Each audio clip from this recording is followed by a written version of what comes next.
El ser humano ha nacido para colaborar con los demás, como los pies, las manos o los párpados.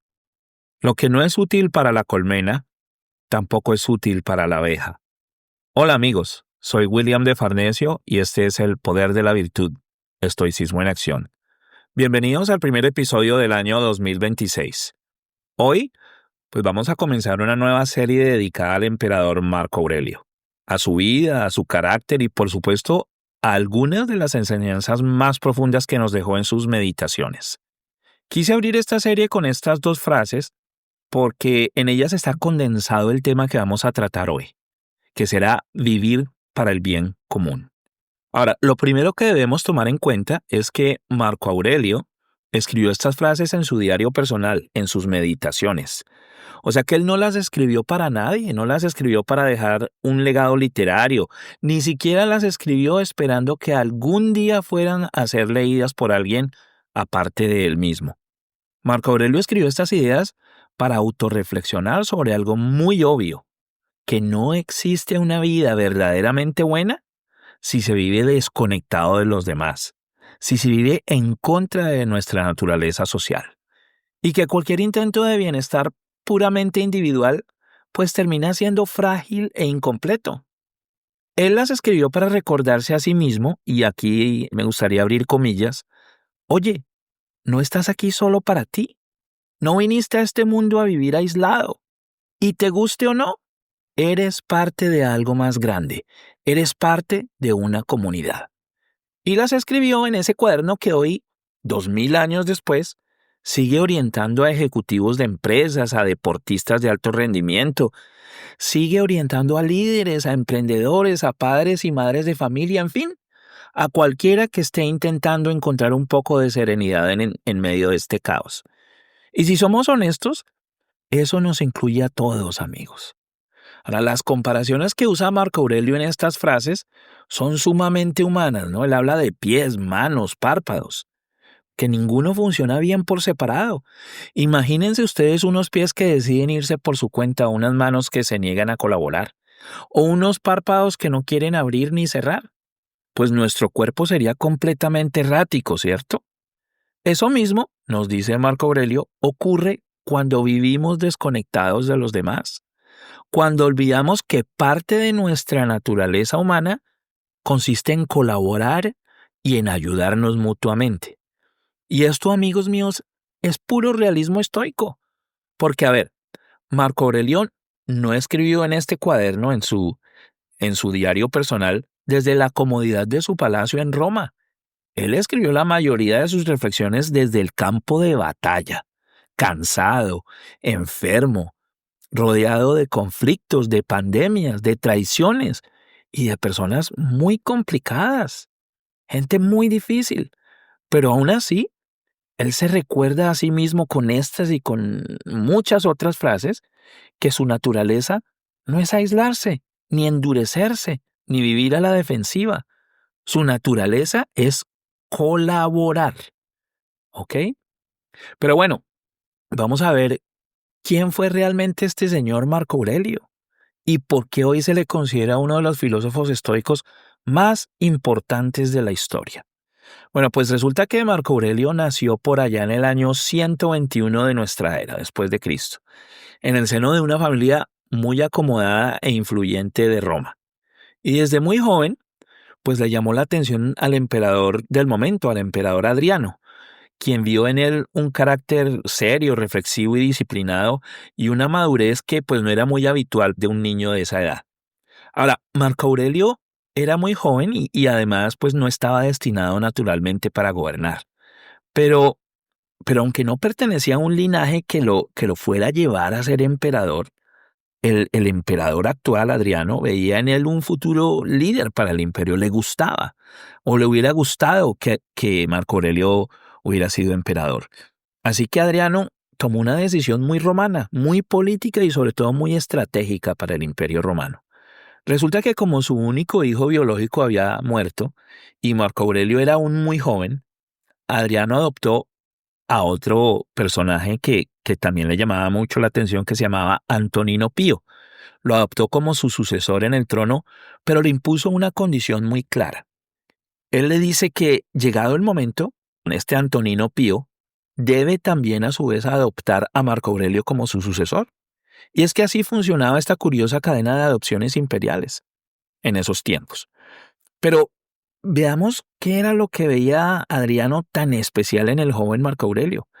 Pues es muy sencillo, su carácter y su forma de comportarse. Eso era todo, su carácter y su forma de comportarse. Porque lo que ocurría es que Marco Aurelio fue formado desde muy joven, desde muy temprano, bajo una estricta disciplina. Fue formado en la sobriedad y en el autocontrol. Él recibió una educación muy exigente, guiada por varios maestros y marcada por unas ideas muy centrales. Primero, pues que el honor no está en el privilegio, sino en el deber. Segundo, que la virtud no se presume, sino que se practica.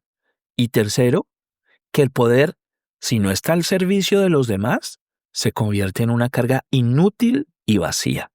Qué ideas tan básicas y tan tremendamente valiosas para cualquier persona que pretenda ser un líder en cualquier área, ¿no? Y en cualquier momento de la historia. Ahora, entre todos estos maestros que tuvo Marco Aurelio y todos estos tutores que tuvo, fue uno que se llamó Quinto Junio Rústico, quien se distinguió y quien lo introdujo de lleno en la filosofía estoica. Fue él quien le enseñó que la filosofía no es un ejercicio intelectual, sino una forma de vida y una práctica diaria y constante. Y esa influencia de Rústico es la que se observa cuando leemos cada página de sus meditaciones, porque en este escrito no estamos leyendo a un emperador poderoso dando lecciones de vida. Estamos leyendo las palabras de un hombre normal, exigiendo coherencia de sí mismo, recordándose constantemente quién quiere ser, recordándose constantemente que gobernar a los otros no sirve de nada si primero no aprende a gobernarse a sí mismo. Y eso, amigos míos, es lo que percibimos claramente cuando leemos meditaciones. Ahí en este libro, en este escrito, no hay triunfalismos. Se percibe simplemente a un hombre, el hombre, eso sí, más poderoso del mundo de su tiempo, hablándose a sí mismo con una honestidad implacable y recordándose día tras día que, aunque tenga toda la autoridad y todo el poder del mundo, sigue siendo parte de algo mucho más grande. Sigue siendo parte integral de la humanidad.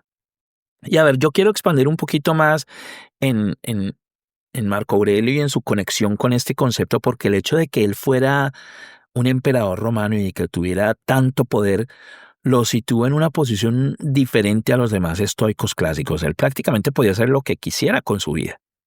Resulta que cuando estudiamos a Marco Aurelio, muchas veces lo vemos o como emperador o como filósofo. Pero casi siempre se nos olvida que Marco Aurelio fue, antes que nada, un hombre intentando vivir bien y un hombre que intentó hacer lo correcto en medio de circunstancias muy complicadas. Ahora, es claro que para él vivir bien no significaba vivir con comodidades ni encerrado en sí mismo con sus debilidades mundanas, como lo hizo Calígula o Nerón en su tiempo, ¿recuerdan?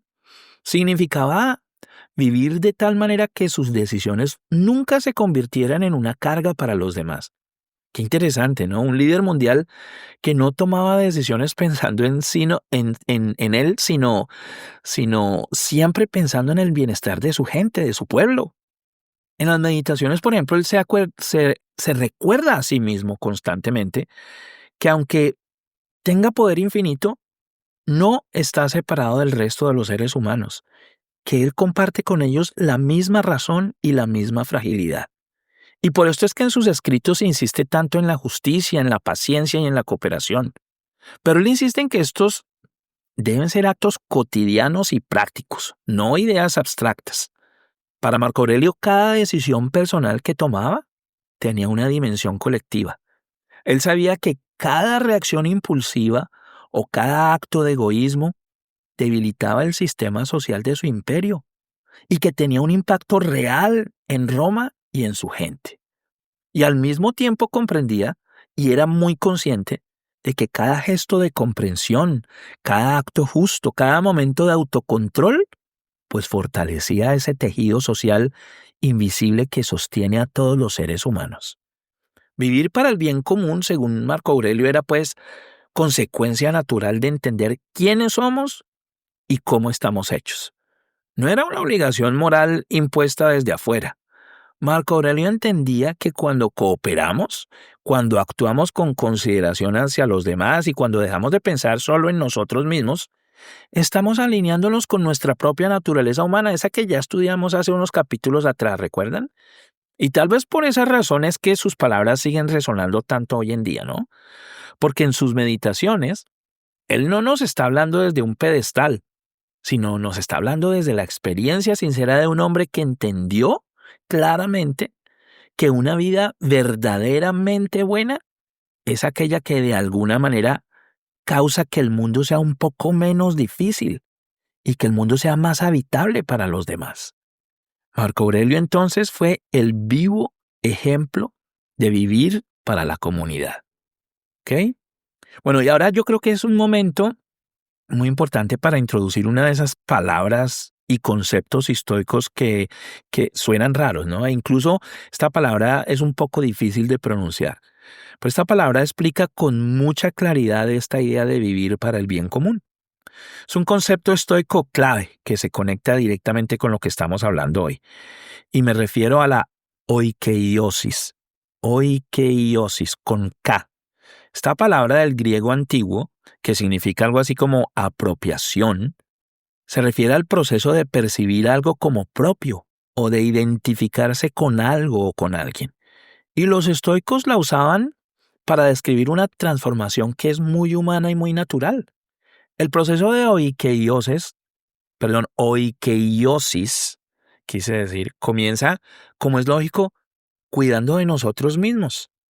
Pero con el tiempo y con el uso de la razón, vamos comprendiendo que nuestro bienestar no está aislado, que está inevitablemente ligado, que está inevitablemente entrelazado con el bienestar de los demás. Oikeiosis significa entonces interesarnos genuinamente por el otro, pero sin olvidarnos de nosotros, recordando siempre que somos una célula inseparable de un organismo más grande llamado humanidad. Y como ocurre en todos los sistemas, lo mejor que puede pasar a nivel general es que todo el conjunto funcione en armonía. Ahora bien, esta idea de la oikeiosis no debe quedarse en algo abstracto o teórico, y por esto fue que los estoicos la explicaron de una manera muy visual, utilizando lo que hoy conocemos como el círculo de Hierocles. Imaginen una serie de círculos que parten de la misma matriz en la parte inferior. En el primer círculo, el más pequeño, estaríamos ubicados nosotros solos, cada uno de nosotros. En el siguiente círculo más amplio, se encuentran nuestras familias. Luego, en el siguiente círculo aún más grande, estarían nuestros amigos, nuestros vecinos. Luego, en otro círculo más grande, las comunidades, luego la humanidad y finalmente, en el círculo más grande, todo el universo.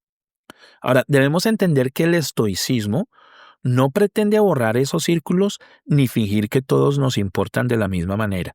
Eso en realidad no sería realista. Lo que propone el estoicismo es acercar esos círculos, tratar a los que están más alejados como si estuvieran un poco más cerca y ampliar poquito a poco el radio de nuestra consideración con los demás, que consideremos a los demás. Por eso es que estos círculos no se representan como simples circunferencias concéntricas que no se tocan y que están separadas o aisladas unas de las otras. Son más bien círculos que se expanden desde una misma base, desde un mismo punto de origen donde todos estamos conectados. En realidad es que no es fácil describirlo solo con palabras, así que pásense por nuestro Instagram y allí voy a colgar una representación gráfica clara que ayuda mucho a entender mejor esta noción, ¿ok?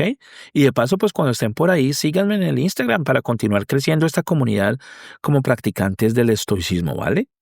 Y ahora sí, vamos a traer todo esto al año nuevo, al año 2026, porque siendo honestos, ¿de qué nos sirve aprender sobre Marco Aurelio? ¿Y de qué nos sirve leer sus meditaciones o familiarizarnos con estas palabras griegas tan difíciles de pronunciar si no vamos a llevar todo esto a nuestra vida diaria? si no lo vamos a poner en un contexto moderno. Y sobre todo, si no lo vamos a practicar con la intención real de vivir un poco mejor. Esa es la intención de este espacio. Ahora veamos, resulta que para vivir para el bien común, como ya lo he dicho varias veces, tenemos que olvidarnos de pensar en la humanidad solo de manera teórica.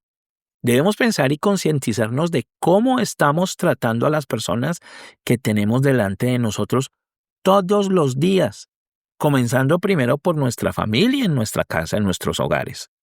Y luego, cómo estamos tratando a nuestros colegas en nuestro sitio de trabajo, a las personas en la calle, y sobre todo en esas situaciones pequeñas y rutinarias donde nadie nos está evaluando, pero donde sí estamos formando carácter.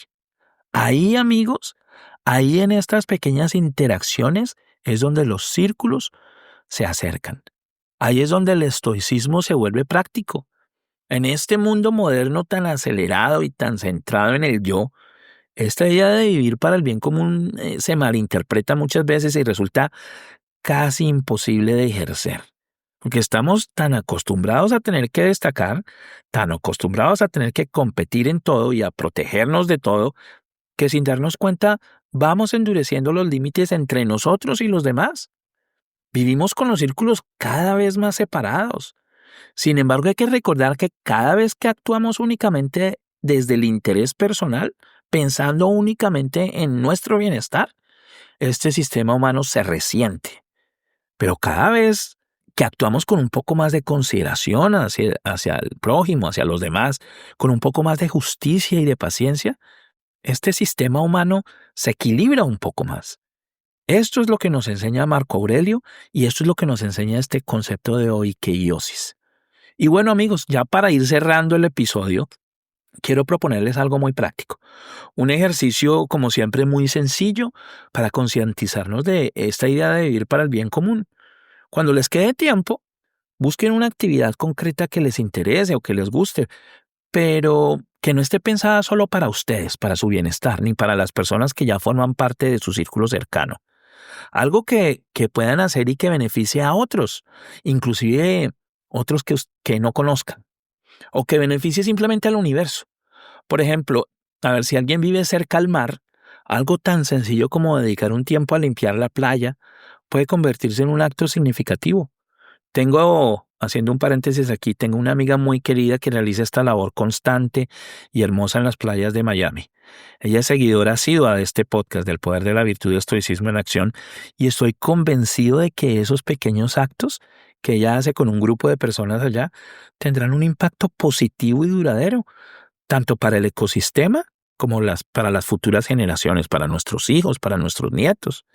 Ahora, otros ejercicios que se me ocurren son, por ejemplo, si tienen acceso a un espacio natural, quizá donde puedan sembrar un árbol o cuidar de un área verde, de una zona verde. O si tienen la oportunidad de colaborar con una obra benéfica, repartiendo alimentos, apoyando a personas en situación de necesidad. Cualquier gesto hacia los animales, hacia el ecosistema o hacia cualquier entorno que forme parte de la gran comunidad a la que pertenecemos, ¿vale? La clave, recuerden que no está en la magnitud de la acción, sino en la intención y en hacerlo consistentemente. Tratemos de hacerlo más de una vez. Hagámoslo un hábito. La clave está en hacer algo bueno sin esperar reconocimientos ni recompensas inmediatas. Algo que muy probablemente beneficie a otros en el futuro, ¿no? A personas que no conozcamos, a nuestros descendientes o simplemente al universo. Ese es el ejercicio, amigos. Expandir poco a poco el alcance de nuestras buenas acciones. Acercar esos círculos. Amigos, familia, comunidades, la humanidad y el universo. Y recordar con hechos, y no solo con ideas, que vivir para el bien común también es una forma muy profunda de vivir bien. Y hasta aquí este episodio número 17. De su espacio El Poder de la Virtud y Estoicismo en Acción. Yo les deseo que tengan una feliz semana y por supuesto un año 2026 lleno de mucha prosperidad y salud. Los espero la próxima semana para volver a tomarnos un cafecito juntos, ¿vale? Y recuerden que solo la virtud abre la puerta a la verdadera felicidad. Chao, chao.